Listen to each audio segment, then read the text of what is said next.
13절부터 보겠습니다. 13절부터 18절까지. 그러나 형제들아, 잠자는 자들에 관하여 너희가 모르기를 내가 원치 아니하노니. 여기 잠자는 자들은 어떤 사람들을 말하죠? 예수님 믿고 죽은 사람들. 예수님 믿고 죽은 사람들을 잠잔다고 표현하고 있어요. 그러면 깨어날 때가 있다는 뜻입니다. 반드시 다시 일어날 때가 있죠. 예. 그 사람들에 대해서 내가 모르기를 원치 않는다. 그렇게 말하고 있어요. 자, 이것은 너희가 아무 소망 없는 다른 사람들 같이 슬퍼하지 아니하게 하려 함이라. 여러분, 예수님 믿다가 죽으면 서운해서 솔직히 눈물도 나고요.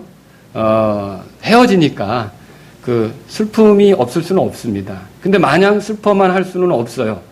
왜냐하면 언제까지나 우리가 떨어져 지내는 게 아니라 마침내 만날 때가 있기 때문이라는 거죠. 만일 우리도 죽게 된다면 우리가 하늘나라에 같이 가서 만나게 될 것이고, 우리가 죽지 않고 공중에 주님이 오시는 것을 대면하게 된다면 다 같이 만날 것이니까 그걸로 서로 위로하라고 지금 말씀하고 있는 거죠. 자, 14절 보세요. 14절. 우리가 예수님께서 죽으셨다가 다시 일어나셨음을 믿을진데, 여러분 믿으십니까? 네, 오늘 아침에 우리가 주님이 부활하신 걸 살펴봤죠?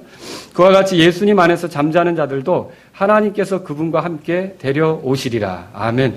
여러분, 이거 이렇게 주 안에서 잠자는 자들이 살아난다고 얘기를 하고 있는데 혹시 본 적 있으세요? 그러니까 주님이 좋아하는 믿음은 보고 믿는 거예요? 말씀을 기억하고 믿는 거예요?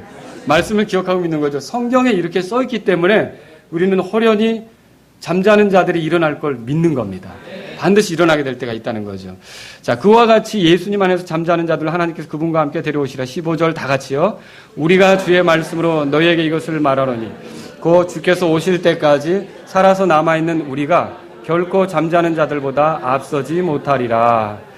예, 근데 주님이 오시면 공중으로 오실 때 주님을 만나는 그 순간이 있는데 이미 죽은 그리스도인이 있고 주님 오실 때 살아있는 그리스도인이 있을 거 아닙니까? 그럼 누가 먼저라고 얘기하고 있어요? 예, 죽어있는 그리스도인이 먼저 주님을 만날 것이다. 그래서 그들이 우리보다 앞설 거다. 우리라고 한 걸 보니까 사실 사도 바울도 기다리고 있었던 모양이에요. 그렇지 않습니까? 사실 모든 성도들이 항상 기다리고 고대하는 바는 주님 만나는 겁니다. 여러분 그렇습니까? 마라나타, 마라나타. 이름이 참 좋아요. 마라나타. 주님 만나는 거죠. 자, 16절 다 같이 읽겠습니다. 주께서 호령과 천사장의 음성과 하나님의 나팔 소리와 함께 친히 하늘로부터 내려오시리니 그리스도 안에서 죽은 자들이 먼저 일어나고 17절 그 뒤에 살아서 남아있는 우리가 그들과 함께 구름들 속으로 채 올라가 공중에서 주를 만나리라. 그리하여 우리가 항상 주와 함께 있으리라. 그러므로 이 말씀들로 서로 위로하라. 아멘. 자, 얼마나 위로가 되는 말씀입니까? 오늘 제가 여러분에게 드리려고 하는 말씀의 그 제목은요. 15절 보세요. 주께서 오실 때 찾으셨습니까? 네, 주께서 오실 때라는 제목으로 예수님께서 오신다고 할 때 오신다 그러죠?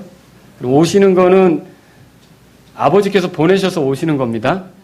근데 오시는 거를 첫 번째 오시는 게 있고 다시 오시는 게 있어요. 자, 첫 번째 오시는 건 언제 오셨죠? 지금부터 2000여 년 전에 오셨죠. 자, 첫 번째 오시는 거의 목적을 알고 계십니까? 왜 첫 번째 오신 겁니까? 예, 죄인들을 죄에서 건지시려고. 그래서 예수님을 믿고 하나님의 자녀로서 새로운 인생을 살고 하나님께서 준비하신, 그러니까 우리 주 예수님께 준비하신 그곳으로 가서 영원히 하늘의 아버지와 더불어 살도록 하기 위해서 우리를 찾아오신 게 첫 번째로 오신 거죠. 자, 이제 다시 오신다 그렇게 말하고 있어요. 자, 다시 오신다. 그리고 두 번째 오시는 거죠. 이 다시 오시는 것은 어떻게 이미 왔나요? 올 겁니까? 올 거죠. 또 어떤 사람들은 이미 왔다고도 얘기합니다. 근데 가만히 보니까 누군가 봤더니 한국 경상도 어디에서 태어난 사람 뭐 이렇게 얘기를 하고 있더라고요. 자, 아직 오시지는 않았습니다. 자, 그런데 여기서 오신다고 할 때, 다시 오신다고 할 때, 이 다시 오신다는 것은요, 우리가 두 가지로 구분해서 생각해 볼 수가 있어요. 하나는 예수님이 지상에 걸어 다니면서 유대인들 가운데 사역을 하셨던 것처럼 실제적으로 지상에 발을 내디디시면서 이 땅에서 이렇게 이제 자신을 드러내시게 되는 그게 있어요. 이걸 우리가 이제 지상 재림, 혹은 재림, 지상 재림 이렇게 말할 수가 있는 거죠. 자, 예수님의 발이 직접 땅에 서시는 거죠. 아시겠죠? 그걸 지상 재림이라고 할 수 있고요.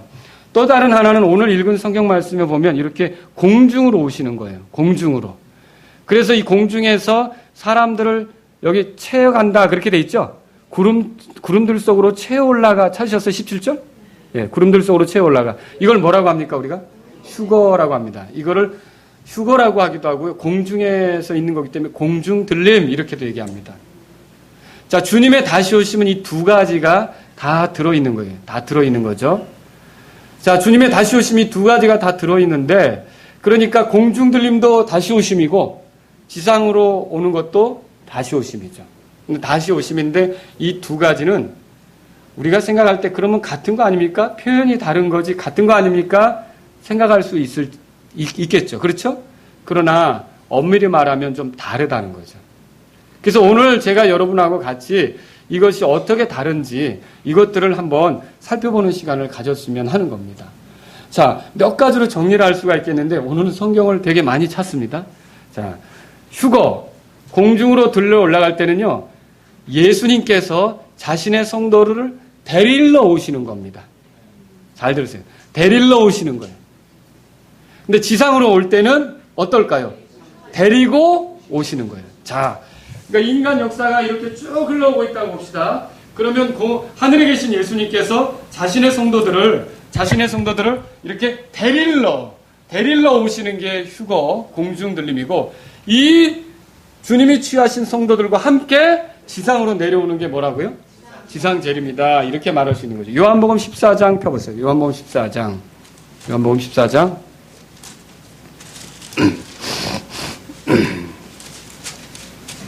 2절, 3절. 오늘 여러분들이 그 주님이 다시 오심에 대한 소망을 더 확고히 하실 수 있기를 바랍니다. 2절, 3절 읽겠습니다. 시작. 내 아버지 집에 거할 곳이 많도다. 그렇지 않으면 내가 너희에게 말해 주었으리라. 내가 너희를 위해 처소를 예비하러 가노니. 자, 누가 하는 말씀이죠?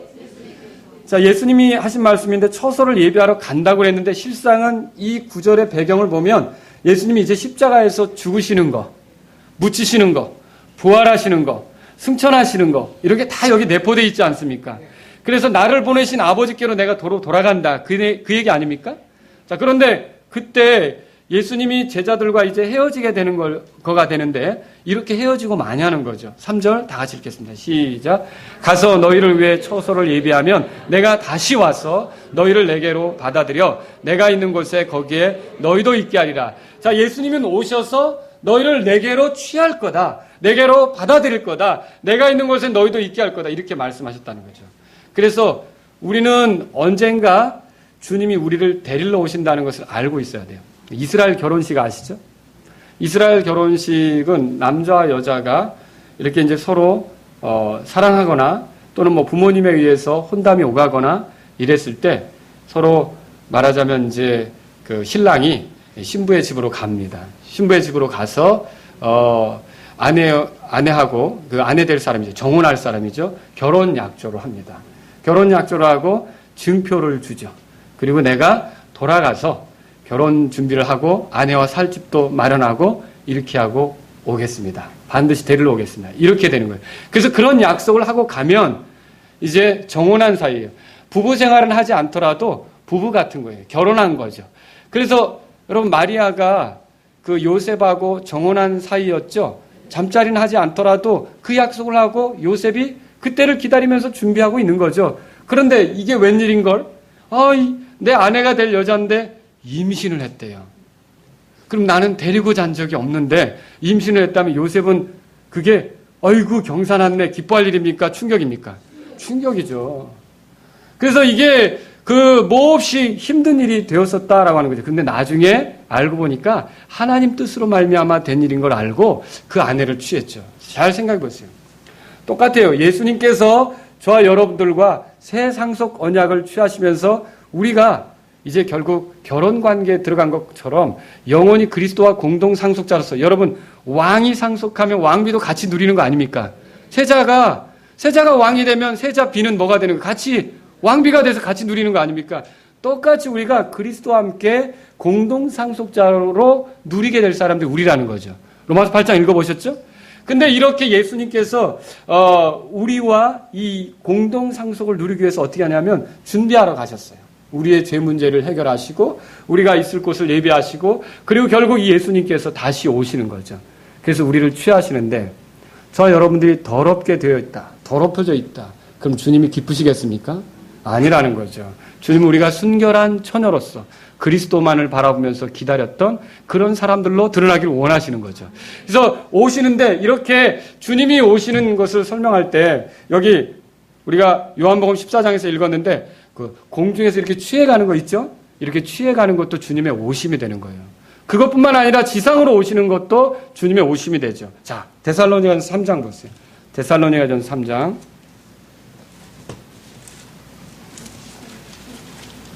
자, 데살로니가전서 3장 펴보세요. 13절을 다 같이 읽겠습니다. 오늘 성경을 많이 찾는 시간을 갖겠습니다. 13절 읽겠습니다. 시작.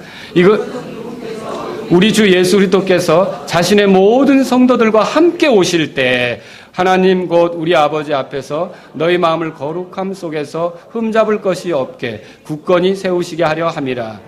여러분, 우리가 주님과 함께 올 때 마치 이 지상에서 신혼살림 차리러 오는 것과 같은 거예요. 그렇게 될 때 우리가 정말 자기 신랑을 잘 단장된 처녀들처럼 그렇게 해서 주님과 어린 양의 혼인잔치를 치르고 결국은 이 땅에 내려와서 주님과 함께 살게 된다는 거죠. 근데 이 구절은 뭘 말하고 있어요? 주님께서 성도들을 데리고 오신다. 그렇게 돼 있어요. 그러니까 데려가시는 게 있고 데리고 오시는 게 있고. 이 차이 아시겠죠? 공중 들림은 그러니까 뭐예요? 데려가는 거죠? 예. 또 지상으로 오는 건요. 데려오시는 거죠. 우리를 데려오신다. 그렇게 생각하시면 좋겠습니다. 두 번째로요. 휴거로 인해 그리스도인이 주님과 함께 있게 될 장소는 어디입니까, 그러면? 공중이 되겠죠. 공중이 되겠죠. 아니, 목사님, 우리가 어떻게 떠 있어요? 걱정 마세요. 뭐, 그때 제트 엔진 뭐 이런 거 없어도 부활한 몸이기 때문에 문제가 없어요. 우리가 주님이 공중으로 오실 때 부활하게 될 걸 믿으십니까? 그래서 우리가 그런 거 문제 없어요. 그때 휴거와 함께 공중 들림이 되면 우리가 있을 곳은 공중이라는 거죠. 아까 데살로니가전서 4장 17절 우리가 읽었는데 그 뒤에 살아서 남아있는 우리가 그들과 함께 구름들 속으로 채 올라가 어디서 주님을 만나요? 공중에서 주님 만난다고 돼 있잖아요. 그래서 휴거 때는 공중에서 주님을 만나는 거죠. 자, 주님과 공중에서 함께 있게 되는 거죠. 그런데 지상 재림 때는 어디에서 주님과 함께 있을까요? 예, 땅에서, 지상에서 주님과 함께 있게 되는 거죠. 스가랴서 14장 보세요. 스가랴서 14장. 스가랴서 14장입니다.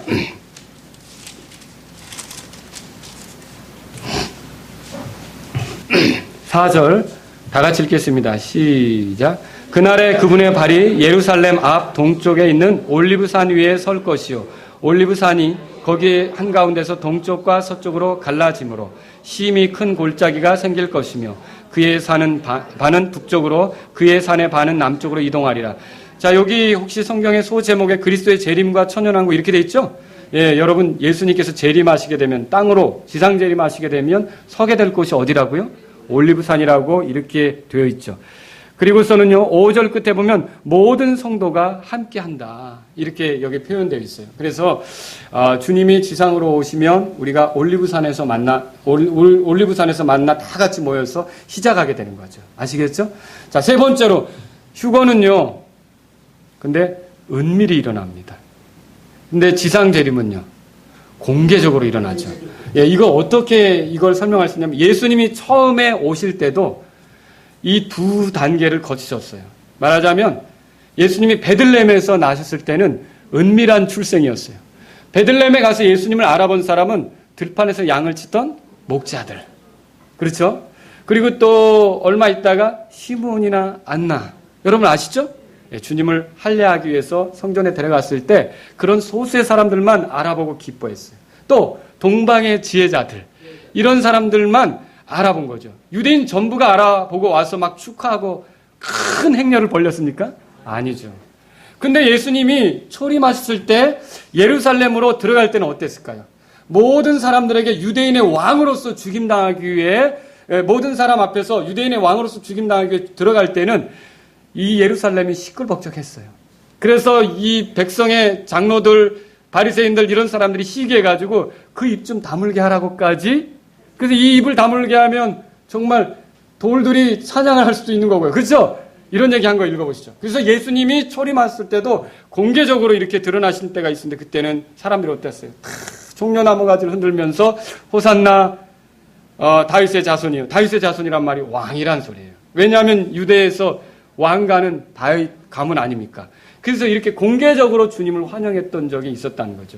십자가에서 예수님이 돌아가실 때 명패에 뭐라고 썼어요? 이는 유대인들의 왕이다. 그것도 히브리 말로만 쓴 게 아니라 라틴어, 헬라어 이 3개국어로 써서 그 당시에 그 예루살렘에 온 모든 사람들은 누구든지 읽기만 하면 유대인의 왕이 죽네? 이렇게 알 수 있을 정도로 공개된 거죠. 예수님의 지상 재림 생각해 보세요. 자, 이 휴거는 은밀하게 일어납니다. 어떻게 일어날지 우리가 잘 모르겠지만 순식간에 일어나는 거죠. 휴거가 그렇게 은밀하게 일어난다면 지상으로 오는 건 어떨까요? 계시록 1장 보세요. 계시록 1장. 계시록 1장. 자.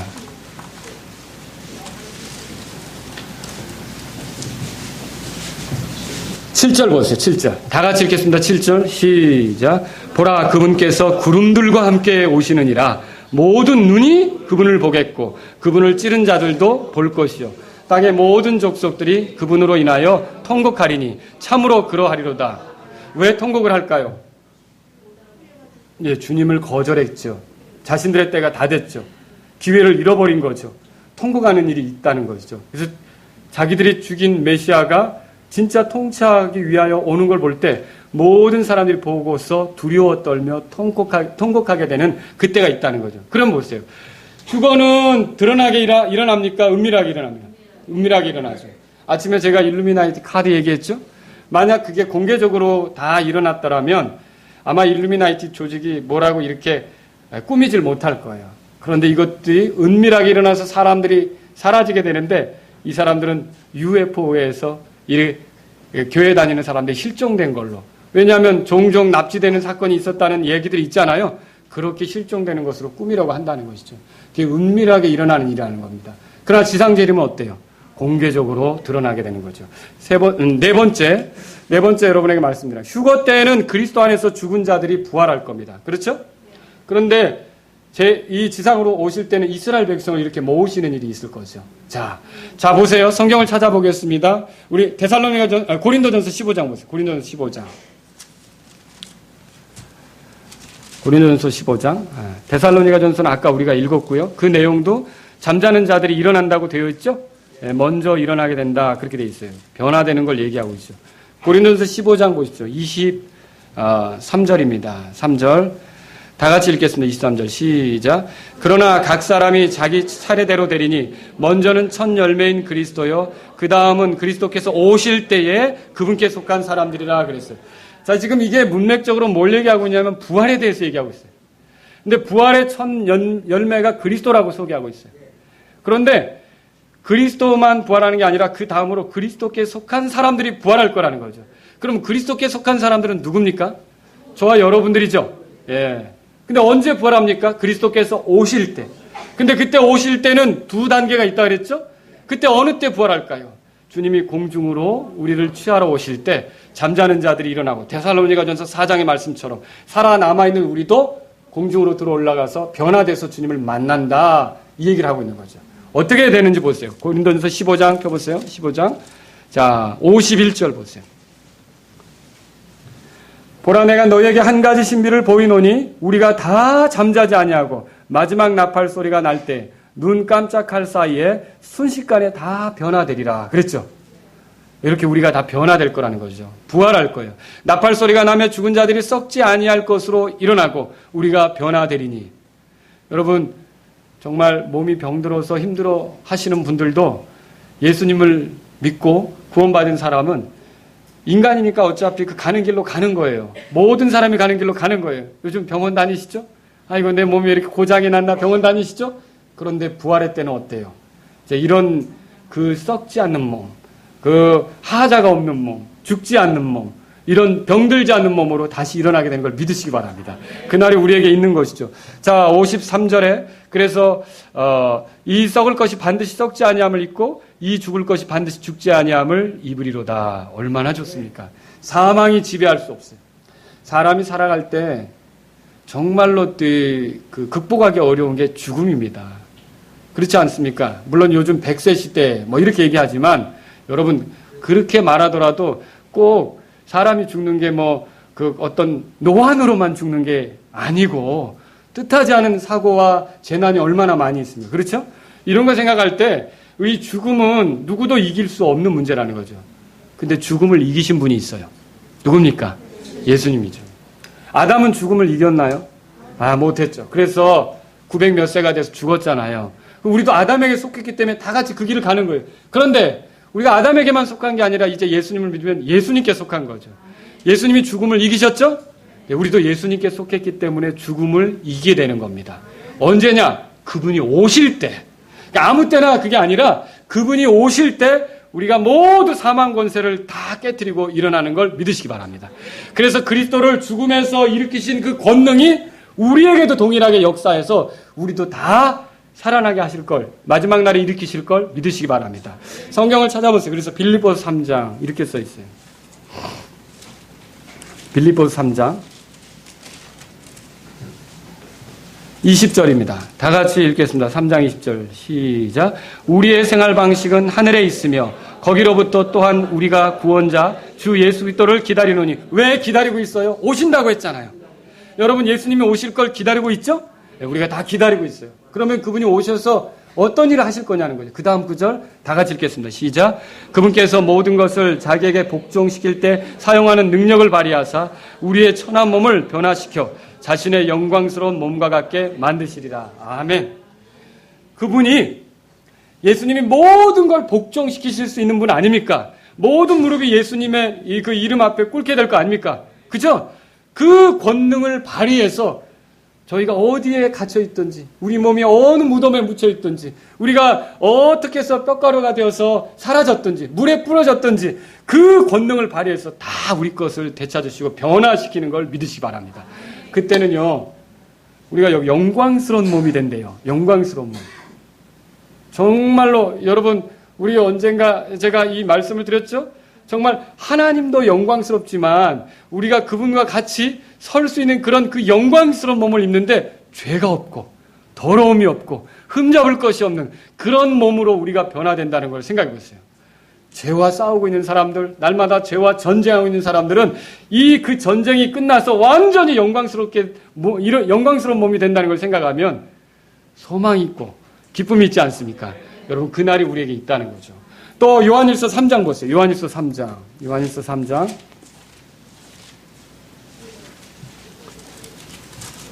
사도 요한은 이렇게 말했어요. 1절에 보라 아버지께서 어떠한 사랑을 우리에게 베푸사 우리가 하나님의 아들이라 불리게 하셨는가. 우리가 죄인이었을 때 사랑하셨죠? 경건치 않을 때 사랑하셨죠? 우리가 좋은 상태에 있을 때 우리가 사랑한 게 아니라는 거죠. 흠이 많았을 때, 책 잡을 게 많았을 때, 더럽혀졌을 때 우리를 사랑하신 거예요. 그 큰 사랑으로 우리를 사랑하신 거죠. 그런즉 세상이 우리를 알지 못함은 세상이 그분을 알지 못하였기 때문이라. 사랑하는 자들아 이제 우리는 하나님의 아들들이니 우리가 앞으로 어떻게 될지는 아직 나타나지 아니하였을 때 여러분 반드시 복음 있는 거 아닙니다. 우리는 그냥 주님이 앞으로 이렇게 될 거라고 성경에 써주셨기 때문에 믿는 겁니다. 그런데 여기 뭐라고 써 있습니까? 그분께서 나타나시면 우리가 그분과 같게 될 줄 아노니 이는 우리가 그분을 그분께서 계신 그대로 볼 것이기 때문이라. 여러분 믿으십니까? 그분과 같이 된대요. 영광스러운 그분과 같이 된대요. 그러면 그분은 실제로 그런 모습이 어떤 것인지를요 공생의 기간 중에 보여주신 적이 있어요. 변화산에 올라가셨던 예수님 알죠? 눈이 너무 부셨죠. 아마도 그때가 장막절이었을 거라고 생각해요. 그래서 베드로가 그 말했죠. 이 예수님을 위해 장막셋을 짓자고 또 모세를 엘리야를 위해 이렇게 장막셋을 짓자고 이렇게 얘기한 적 있잖아요. 그런데 그 변화상에 예수님이 변화되신 모습이 너무 희고 그렇죠? 광채나고 그게 부활의 때 모습을 예수님께서 제자들에게 비춰주신 거죠. 요한은 그걸 기억하고 있어요. 그래서 이렇게 썼는데 이 말은 무슨 뜻입니까? 저와 여러분들이 부활할 때도 지금은 자매님들이 화장하는 이유가 좀 있어요. 좀 안 됐지만, 안타깝지만 더 이쁘게 보이게, 이쁘지만 더 이쁘게 보이게 한계가 있기 때문에 노력을 하시는데 그때는 너무 너무너무 광채가 나고 영광스럽고 빛나는 존재들이라는 걸 믿으시기 바랍니다. 이게 거기 죄가 없고 흠이 없는. 그래서 이런 걸 생각하는 자마다 어떻게 살아야 됩니까? 3절 보세요. 3절. 다 같이 읽겠습니다. 시작. 그분 안에서 이 소망을 가진 자마다 그분께서 순결하신 것 같이 자기를 순결하게 하느니라. 자, 이런 날이 있다면 우리가 하루하루를 살 때 죄의 유혹이 올 때마다 내가 그리스도께 속한 자로서 그렇게 살 수 없다는 선언을 하며 여러분이 요셉처럼 자리를 박차고 일어날 수 있기를 주의를 바랍니다. 이것이 우리에게 큰 도전이 되는 문제다라고 하는 것이죠. 다섯 번째로 여러분에게 말씀드립니다. 휴거는요, 진노를 피하도록 하기 위해서 마련된 거라는 거죠. 그리고 재림, 지상으로 오는 건요, 진노를 이제 쏟아붓기 위해서, 마지막으로 쏟아붓기 위해서. 그래서 사탄, 적그리스도, 거짓 대언자, 그리고 모든 악한 세력들을 다 이래 진노로 초토화시키는, 그러니까 심판하는 그런 걸로 오시게 된다는 것이죠. 여러분 성경을 찾아보세요. 데살로니가전서 1장 보세요. 데살로니가전서 1장.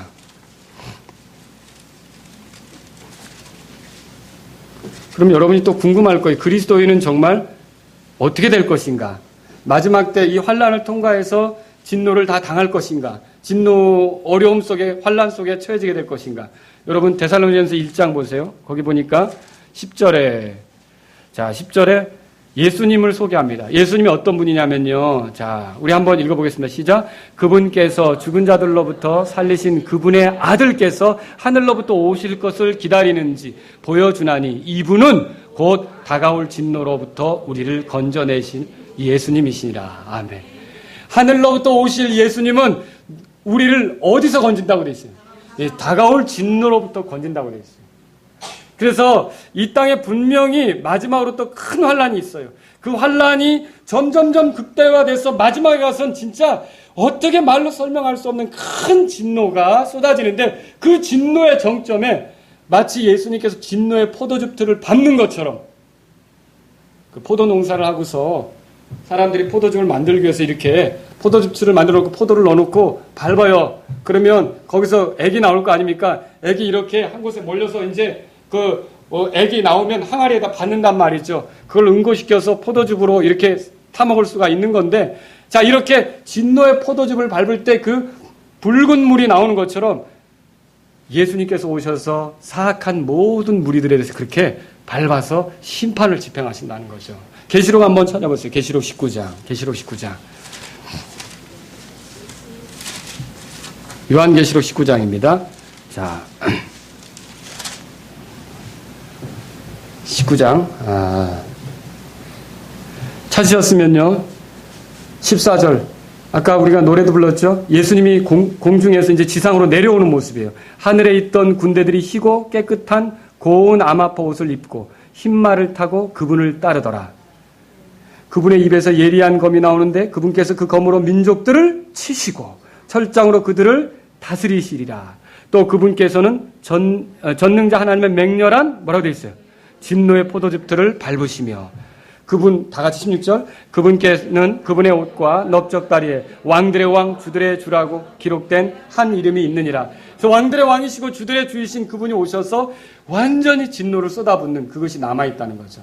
자, 그러면 여러분은 그러면 교회는 어떻게 되는 겁니까? 성도는 어떻게 되는 겁니까? 할 때 이런 땅에서의 환란이 있게 될 때 이 환란이 있기 전에 이 진노가 점점점 커져가기 전에 성도들은 아까 예수님이 공중에 오시는 건 뭐하러 오신다 그랬죠? 성도들을 데려가시러 오신다는 거죠. 성도들을 피할 수 있게 하시는 거죠. 그리고 이 지상에는 엄청난 환란이 있게 됩니다. 그리고 공중에서 그리스도의 심판석과 어린 양의 혼인잔치가 있고 그리고 나서 그리스도께서 지상으로 내려오실 때 어떻게 하는 거예요? 성도들을 같이 데리고 이제 오시는 거죠. 자, 이것이 우리가 성경에서 발견할 수 있는 겁니다. 자, 신명기 4장 한번 펴보세요. 신명기 4장. 우리가 모세의 대언에서 좀 찾아보죠. 모세의 대언에서. 신명기 4장 1절을 보세요. 그러므로 오 이스라엘아 이제 내가 너희에게 가르치는 법규와 판단의 법도를 듣고 행하라. 그리하면 너희가 살 것이요 주 너희 조상들의 하나님께서 너희에게 주시는 땅에 들어가 그것을 소유하리라. 자, 누구에게 한 말이죠? 하나님께서? 이스라엘 백성이죠. 여기의 땅은 어느 땅입니까? 가나안 땅을 얘기하는 거죠. 약속의 땅. 거기에 들어갈 것은 내가 너에게 명령한 명령들을 지켜 행하라. 그렇게 말하는 거죠. 자, 그리고 여기 보면 2절에 보세요. 너희는 내가 너에게 명령하는 말에 더하거나 거기서 빼지 말고 내가 너에게 명령하는 주 너희 하나님의 명령들을 지키라. 이렇게 얘기하고 있어요. 자, 근데 왜 이렇게 할까요? 만약 이 사람들이 하나님의 명령을 지키지 않고 제멋대로 가게 된다면 그 얻은 가나안 땅의 그 거주민으로서의 삶을 누릴 수 있을까요? 쫓겨나겠죠. 이전에 가나안 거주민들도 내쫓김을 당했는데 쫓겨나겠죠. 그래서 하나님의 명령대로 살으라고 주님이 말씀하신 거죠. 그래서 여기 반복되는 말이 있습니다. 9절 보세요. 9절에 보시면 너는 스스로 조심하며 찾으셨습니까? 예. 또 23절도 보세요. 거기 보니까 너희는 스스로 조심할지니라. 계속 뭘 얘기하고 있어요? 가나안 땅에 들어가게 되면 거기서 주의해서 잘 살아라. 하나님 말씀을 잘 지켜라. 그랬어요. 그런데 사사기를 보나 열왕기 상하를 보나 역대기 상하를 보나 여러분 대답해 보세요. 성경을 읽어보신 분은 대답할 수 있어요. 이스라엘 백성이 주님의 명령대로 잘 살았어요? 그래서 결국은 먼저 북쪽 이스라엘이 아시리아로부터 멸망하고 또 얼마 있다가 다시 유다가 바빌론으로부터 멸망해서 포로 생활을 시작하는 거 아닙니까? 그래서 이 사람들이 그 이후로 포로 생활을 하다가 다시 돌아오긴 했어도 어때요? 그 이후로 제대로 나라를 갖추지 못하고 계속 그리스와 로마와 또 다른 어떤 이슬람 제국과 여러 나라에 의해서 그 땅이 초토화되는 그런 일들을 경험하게 된 거죠. 그런데 여기서 하나님이 말씀하십니다. 4장 27절 보세요. 4장 27절. 또 주께서 너희를 민족들 가운데로 뭐라고 돼 있어요? 흩으신다고 돼 있잖아요. 주께서 너희를 인도하여 가게 하실 그 이교도들 가운데 너희의 남은 자의 수가 적을 것이며. 그래서 여러분 얼마나 많은 유대인들이 이리저리 떠돌면서 죽임을 당하고 그 땅의 사람들을 섬겨야 했고 이런 일들이 있었습니까? 그런데 그래서 우리는 때때로요 이스라엘 백성은 저주받았다고 생각하고요 오늘날 우리가 영적인 이스라엘이라고 생각하는데 그건 옳지 않습니다. 이해하시겠죠? 로마서 11장을 읽어보더라도 하나님께서 이스라엘을 버리셨다면 왜 버리셨는가? 자, 이방인들에게 구원의 기회가 있도록 하기 위해서 그렇게 한 거고 또 버리셨다고 할지라도 완전히 버린 게 아니라 그들로 하여금 희귀 나게 해서 이 온 이스라엘도 구원 얻게 하려는 계획이 하나님께는 있다는 거죠. 그러니까 이스라엘하고 교회하고는 분명히 다른 거예요. 근데 구약 시대 물론 구약에 기록된 성경 말씀이 오늘날 교회들에게 적용되는 거 있잖아요. 그래서 우리가 우리의 배움을 위해서 기록됐다고 로마서 15장에 말하고 있지 않습니까? 그래서 우리가 구약 성경을 읽으면서 많은 유익을 얻지만 교회하고 유대인은 다르다는 것을 알아야 돼요. 근데 자꾸만 교회 역사 가운데 2000년 역사 가운데 보면 캐톨릭 역사에서는 어떻게 했냐면 로마 카톨릭은 유대인들을 없애는 정책을 썼어요. 왜냐? 예수님에게 도전했고 저항했고 저주받은 민족이라고 해서 계속 유대인들을 기독교인 순수한 기독교인들과 더불어 죽이려고 그렇게 시도를 했었다는 거죠. 근데 그거 잘못이라는 거죠. 여러분 유대인들은 그렇게 해서 버림받았다 할지라도 성경이 이렇게 돼 있어요. 원가지들도 버림받았다면 나중에 접붙임된 것들도 잘못하면 주의하라고 그랬잖아요. 여러분 읽어보시죠. 물론 하나님께서는 긍휼의 하나님이십니다. 그래서 유대인들을 완전히 포기하지 않았어요. 유대인들을 버리지 않았고요. 유대인들을 다시 모을 거예요. 유대인들을 다시 그 땅으로 모은다는 거죠. 그런데 지금 보니까 모아져 있어요. 원래 그들이 살던 땅에 모아져 있잖아요. 그런데 여기 성경 읽어보세요. 자, 신명기 4장 거기 30절 보세요. 30절. 이 모든 일이 내게 임하여 내가 환난 중에 있을 때에 그랬죠? 자, 이렇게 이 사람들이 이리저리 흩어다니고 이렇게 했을 때 고통스럽게 될 때 자, 곧 마지막 날들에 내가 주 내 하나님께로 돌아와 그분의 음성에 순종하면 주 내 하나님은 긍휼이 많은 하나님이시므로 그분께서 너를 버리지 아니하시며 너를 멸하지 아니하시고 친히 내 조상들에게 맹세하신 바 그들에 대한 언약을 잊지 아니하시리라. 그럼 무슨 말입니까? 이스라엘 백성들을 다시 그들의 조상들에게 약속한 땅으로 데리고 올 거라는 그런 긍휼이 많으신 하나님의 약속이라는 거죠. 이렇게 되었을 때 여러분 여기 성경에 한번 보십시오. 이렇게 말했을 때 뭐라고 말하고 있습니까? 환난 중에 30절 있을 때 곧 마지막 날들에 환난이 또 있어요. 예? 그 마지막 날들에 환난이 있다는 거죠. 그럼 이 환난들은 교회 성도들이 당하는 겁니까? 유대인들을 위해 마련된 겁니까? 유대인들을 위해 마련된 거라는 거죠. 유대인들이 이 환난을 산고처럼 겪는 거예요. 아기 낳을 때 얼마나 여자 제가 이 말하면 목사님 아세요? 그렇겠지만 힘들어하는 것 같아요. 맞아요. 힘드시죠? 힘들었죠? 아기 낳을 때.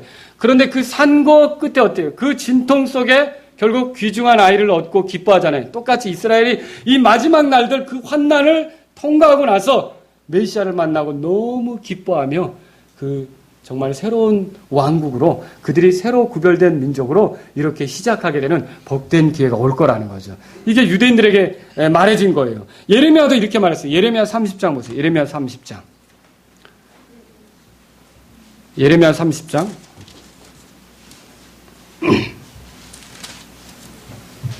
4절 보세요. 4절. 30장. 여기 30장의 제목은 또 이렇게 돼 있네요. 이스라엘과 유다의 회복. 그렇게 돼 있죠? 네. 4절. 또 주께서 이스라엘과 유다에 관하여 하신 말씀들이 이러하니라. 주가 말하노라. 우리가 소리를 들었는데 그것은 떨고 두려워하는 소리요 평안의 소리가 아니로다. 아, 무서운 일이 있는 거죠. 이제 너희는 남자가 아이를 베어 산고를 겪느냐 하고 묻고 또 알아보라. 남자마다 산고를 겪는 여인같이 자기 손을 허리에 대며 모든 얼굴이 창백하게 변함을 내가 보면 무슨 까닭이냐. 여러분, 아기 낳을 때 힘든 건 여자잖아요. 근데 힘든 게 남자들도 힘들어하는 시절이 오는 거예요. 마치 산고를 겪는 여자처럼 모든 백성들이 힘들어하는 시기가 오는 거예요. 모든 백성들에게 어려운 시기가 오는 거죠. 7절에 그래서 슬프도다. 그날이 커서 그것과 비길 날이 없나니 그날은 곧 뭐라고 돼 있어요? 야곱은 어디예요? 이스라엘이죠. 이 날을 가리켜 야곱의 고난에 따라 그랬어요. 그러나 그가 그 고난에서 구원을 받으리라. 어떻게 구원받습니까? 주님이 오심으로써 이들이 구원받게 되는 거죠. 만군의 주가 말하노라. 그날에 내가 내 목에서 그의 멍에를 꺾어버리며 내 결박을 끊으리니 타국인들이 다시는 그로 하여금 자기들을 섬기게 하지 못할 것이요 오히려 그들이 그들의 하나님과 내가 그들을 위해 일으킬 그들의 왕 다윗을 섬기리라. 여기 왕 다윗이라고 얘기했지만 예수님이 다윗의 자손인 거 아시죠? 결국 메시아를 섬기게 될 것에 대한 예언적 말씀이라는 거죠. 그리고 10절에 주가 말하노라. 그러므로 나의 종 야곱아 너는 두려워하지 말라. 이스라엘아 놀라지 말라. 보라 내가 너를 먼 곳에서부터 구원하고 내 씨를 그들의 포로된 땅에서부터 구원하리니 야곱이 돌아와서 안식하며 평온히 지낼 것이요 아무도 그를 두렵게 하지 못하리라. 이런 때가 이제 오게 되는 거예요. 근데 그때가 오기 전에 그런 때가 확고하게 서기 전에 지금은 완전히 그때가 안 일어났어요. 자, 이스라엘이 가나안 땅에 거하는 게 지금 편한 방석입니까? 가시방석이죠. 언제 미사일 날라올지 모르는 거예요. 올 여름에도 시리아랑 미사일 주고받는다고 막 이렇게 시끄러웠고요. 또 한때는요, 얼마 전에는요, 블레셋의 하마스가 땅굴을 팠어요. 또 땅굴을 파가지고 예루살렘을 공격하려는데 이 땅굴 기술을 어디서 배웠느냐? 북한에서 배웠어요. 아주 기가 막히게 팠어요.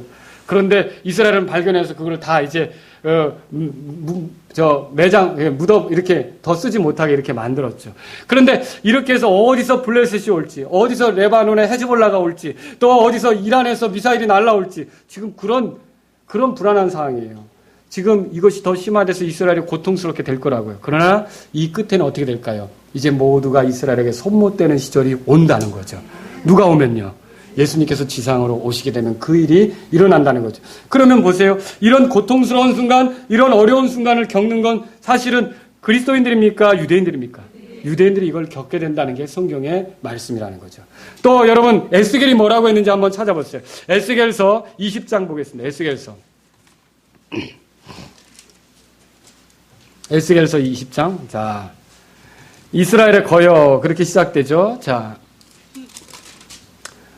33절. 그러나 이스라엘의 회복 이렇게 되죠. 그렇죠? 이스라엘의 회복에 대해서 말하고 있어요. 33절.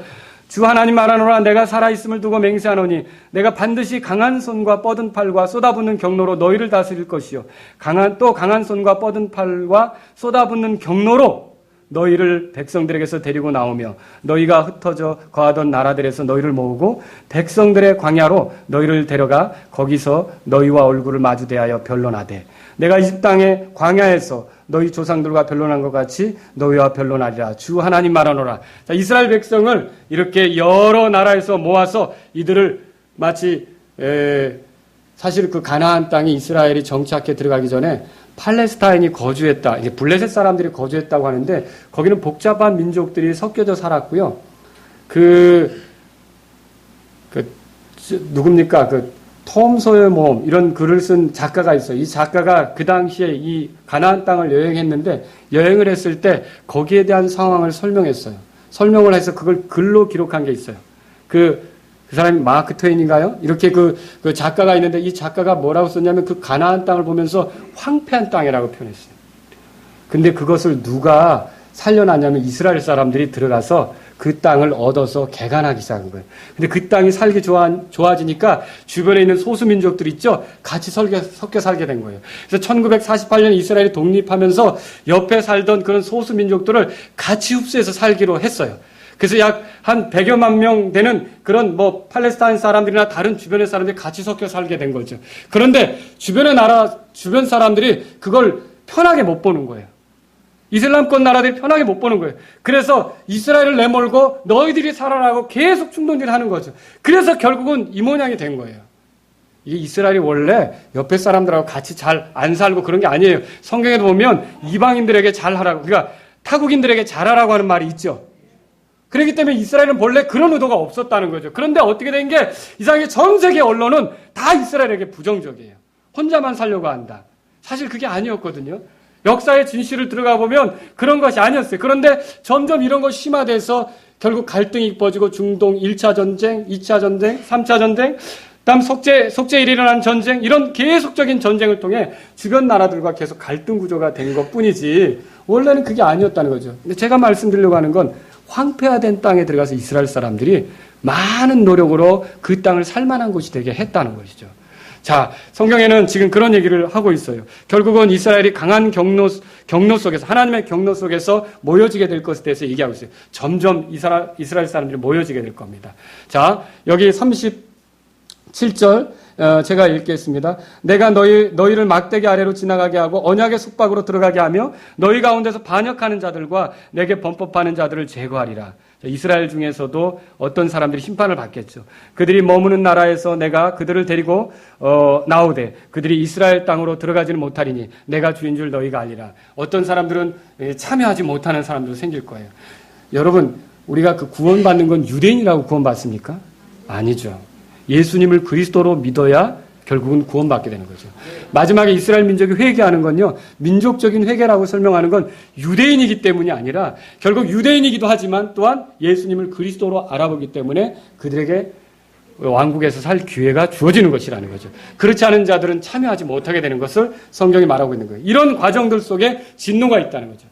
다니엘은 또 뭐라고 얘기했습니까? 다니엘서 12장 펴보세요. 다니엘서 12장. 다니엘서 12장. 자, 여기 1절에 마지막 때 유대인들에 대한 예언이라고 돼 있어요. 여러분 제목에 그렇게 써 있죠? 그죠? 10장 1절입니다. 그때 내 백성의 자손들을 위하여 일어서는 큰 통치자 미가엘이 일어날 것이요. 미가엘은 이스라엘의 천사입니다. 또 고난의 때가 있으리니. 여러분 고난의 때가 있다고 돼 있어요. 그것은 민족이 있은 이래로 그때까지 결코 없었던 고난일 것이며 그때에 내 백성이 구출을 받되 책에서 발견된 바 기록된 모든 자가 구출을 받으리라 이렇게 돼 있어요. 이 고난의 때라는 건 7년 대환란을 얘기하는 거고요. 이게 70일의 중에 마지막 한 일에 해당하는 그 7년 대환란을 얘기하는 겁니다. 이때 이스라엘 백성 중에 이제 예수님을 믿게 되는 사람들이 나머지가 구출을 받아 새로운 삶의 기회를 갖게 되는 것을 성경을 통해서 알 수 있는 거죠. 그리고 마태복음 24장에서는 뭐라고 말합니까? 큰 환란에 대해서 예수님이 이렇게 말했어요. 이 모든 것이 고통의 시작이라. 들어보셨어요? 고통의 시작. 그리고 이것이 야곱의 환란의 때라고 이렇게 말해주고 있어요. 그래서 환란은 야곱 족속 이스라엘 백성이 당하게 되는 것이다 라고 하는 것이죠. 이스라엘 백성은 참 뭐라 그럴까요? 하나님의 큰 긍휼을 누리고 있는 백성이다 이렇게 생각할 수 있어요. 그렇게 혹독한 매맞음을 통해서 결국 그들이 주께로 돌아오게 되고 회복의 기회를 갖게 될 것이다 이렇게 말하는 것이죠. 자, 이제 6번째로 또 휴거는 뭡니까? 그래서 믿는 자들에게 소망이 되지만 재림은 믿지 않는 자들에게는 저주가 될 거예요. 그래서 디도서 2장 13절에 보면 저 복된 소망과 위대하신 하나님 곧 우리 구원자 예수 그리스도의 영광스러운 나타나심을 기다리게 하셨느니라. 예수님의 오심이 복된 소망이 돼요. 그러니까 예전에 제가 마라나타 침례교라고 하니까 이 목사님이 이름이 비슷하다고 그러더라고요. 분명히 발음은 마라나타고 복된 소망인데 비슷하다고 그러더라고요. 복된 소망도 어차피 주님 오심을 고대하고 있고 마라나타도 그렇고. 근데 이 예수님의 오심이 저와 여러분들에게 복된 소망인 걸 여러분 믿으십니까? 예, 그것이 성도들에게 복된 소망이에요. 그러나 믿지 않는 자들은 어떻게 될까요? 데살로니가후서 1장 보세요. 여러분 이 기회가 있을 때 정말 안타까워요. 열심히 돈만 벌러 다니고 세상에서 잘 되려고 노력하고 그게 사실은 물론 우리가 벌어야 됩니다. 그래야 가정 경제가 돌아가고 그러죠. 그런데 그것에만 집착하고 예수님을 몰라보면 후회하게 될 때가 있어요. 7절 보세요. 1장. 괴로움을 당하는 너희에게는 우리와 함께 안식으로 갚으시는 것이 하나님의 의로운 일인즉 주 예수님께서 자신의 강력한 천사들과 함께 하늘로부터 나타나사 그랬죠. 여러분 천사들과 같이 온다고 돼 있죠. 이게 드러나게 오는 거예요. 여러분 계시록 19장에 하늘의 군대가 말 타고 오는 거 얘기했죠. 드러나게 오는 거예요. 이게 재림이죠. 이렇게 재림이 나타나게 되면요. 8절 다 같이 읽겠습니다. 시작. 하나님을 알지 못하는 자들과 우리 주 예수 그리스도의 복음에 순종하지 아니한 자들에게 타오르는 불로 징벌하실 때 그리하시리라. 징벌이 있다고 그랬어요. 9절은 제가 읽습니다. 그들은 주의 앞과 그분의 권능의 영광에서 떠나 뭐라고 돼 있어요? 영존하는 파멸로 형벌을 받으리라. 그러니까 믿지 않는 사람에게는 주님의 오심이 저주가 되는 것이죠. 자, 여기서 마지막 하나만 더 말씀드리겠습니다. 휴거는요. 그러면 여러분 재림에 주님이 지상 재림하는 것에 대한 어떤 예표들, 표적들 이런 것이 있을까요? 있어요. 유대인들은 표적을 구해요. 여러분 알고 계시죠? 그리스인들은요. 지식을 구한다고 돼 있죠. 그렇죠? 유대인들은 표적을 구해요. 하나님께서 얼마나 사랑하시면 말씀도 주시고 유대인들에게 그날에 대해서 준비하도록 많은 표적을 주셔요. 많은 표적을 주신다고요. 그런데 휴거는 어떨까요? 그게 일어날 때 무슨 징조나 이런 게 있을까요? 그게 없어요. 이게 참으로 심각한 겁니다. 그런데 예수님이 지난주에 말씀드렸죠. 예수님이 지상에 오시기 전에 일어날 것 세 가지 얘기했죠? 기억나십니까? 첫 번째 뭐였어요? 배도가 있다 그랬죠? 모든 세상이 하나님께 등 돌리는 거예요. 종교도 그렇고요. 그렇죠? 문제 하나님께 등을 돌리는 거예요. 그리고 죄로 치닫는 거죠. 배도가 있어요. 그리고 배도를 선동하는 자가 있죠? 누구? 멸망의 아들이 나타난다 그랬죠. 이게 나타나는 거예요. 자, 이거 오면 주님이 지상에 오시는 거예요. 그 전에 또 뭐가 있어요? 그러니까 성도들이 지상에 오기 전에 이런 주님이 지상에 오시기 전에 있는 게 또 뭐였어요? 이렇게 세 번째로. 네, 성전에서 멸망의 아들이 앉아서 자기에게 경배하라고 한다 했죠? 그리고 그것보다 또 있죠. 또 하나. 맡고 있는 자가 누가 지금 맡고 있어요? 성령님 맡고 있죠. 성도들을 통해 맡고 있죠. 이 맡고 있는 자가 길에서 떠난다고 돼 있죠. 여러분, 그게 뭡니까? 성령님이 어디 계셔요? 성도들 안에 있죠? 성도들과 같이 떠나는 걸 얘기하고 있다 그랬죠. 자, 이게 뭐예요? 우리는요, 주님이 공중으로 오시는 걸 언제 오실지 몰라요. 그러나 제가 어떤 공연을 할 때 무대와 같다 그랬죠? 연극하는데 무대 세트 장치가 다 되면 우리는 조금 있으면 공연 시작되겠구나 이렇게 안다고 했죠. 다시 말하면 이렇게 배도의 분위기로 자연스럽게 가고 있어서 죄를 짓는 것이 아무렇지도 않고 하나님을 적대하는 것이 아무렇지도 않은 그런 시절로 점점점 가까이 가는 게 문제가 없어 보이고 그걸 주도할 만한 인물이 나올 수 있는 그런 무대, 그런 자리 이런 것이 다 깔리게 된 걸 보면 여러분이 그때는 이제 곧 환란의 공연이 시작될 거고 우리는 자리를 떠야 될 거구나 이렇게 생각하라는 거죠. 근데 지금 되어지는 일들이 그 세트장이 다 마련돼서 누군지는 모르지만 바로 이 사람이 적그리스도야라고 스포트라이트를 비추기만 하면 될 만한 그런 시기가 되어져 가고 있다는 거죠. 이게 심각한 거예요. 그래서 사실은 이 지상 재림에는 많은 표적들이 있지만 공중으로 오시는 것은 어떤 사인이 없는데 언제 올지도 모르겠는데 그러나 이런 되어지는 일을 보면 그리스도인들은 더 이상 잠자는 자로 있어서는 안 되고 깨어 있어야 하는 겁니다. 깨어나야 돼. 여기서 중요한 건 제가 휴거의 때는 알 수 있다 그랬어요? 모른다 그랬죠. 근데 이렇게 상황이 심각해져 갈 때 저와 여러분들이 무작정 이 세상에서 정신 놓고 살 것이 아니라 오시는 주님을 한번 생각해 봐야 된다는 거죠. 고개를 들고 위를 쳐다볼 때가 되었다는 거죠. 여러분이 자꾸만 뭐 땅에서 뭐 얻을 거 없나 이렇게만 볼 게 아니라 하늘을 보면서 주님이 오시는 것을 바라볼 때가 되었다는 거죠. 데살로니가전서 5장 배웠어요. 5장. 그래서 여러분과 제가 이제 어떻게 살아야 됩니까? 데살로니가전서 5장 보세요. 1절에 그러나 형제들아 그때와 그 시기에 관하여는 내가 너에게 쓸 필요가 없나니 주의 날이 밤에 도둑같이 이를 줄 너희 자신이 완전히 아느니라. 그들이 평안하다 안전하다 하고 말할 그때에 아이벤 여자에게 해산의 고통이 임하는 것 같이 갑작스러운 파멸이 그들에게 임하리니 그들이 피하지 못하리라. 무서운 일이 있죠. 4절 그러나 형제들아 너희는 어둠 속에 있지 아니한즉 그날이 도둑같이 너희를 덮치지 못하리라. 여러분 깨어있는 성도는 이것이 당황스러운 일이 되지 않을 겁니다. 그러나 잠들어 있는 성도는 참으로 당황스러운 일이 될 겁니다.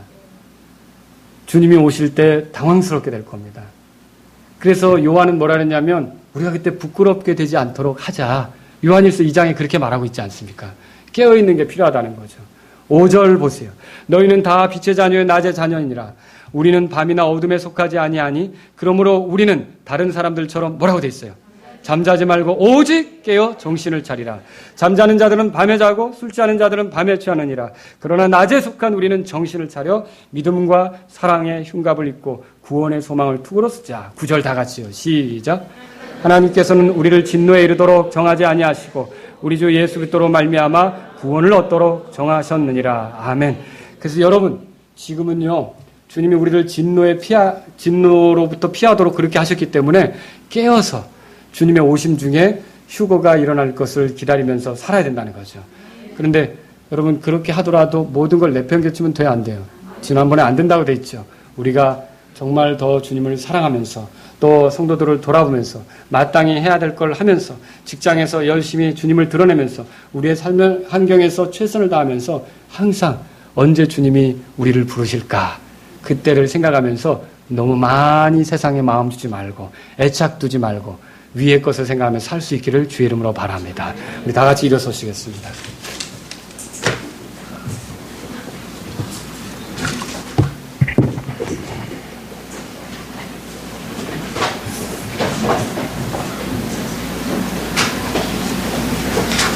여러분 우리가 주님이 언제 오실지는 모르지만 깨어있는 것은 필요합니다. 맞죠?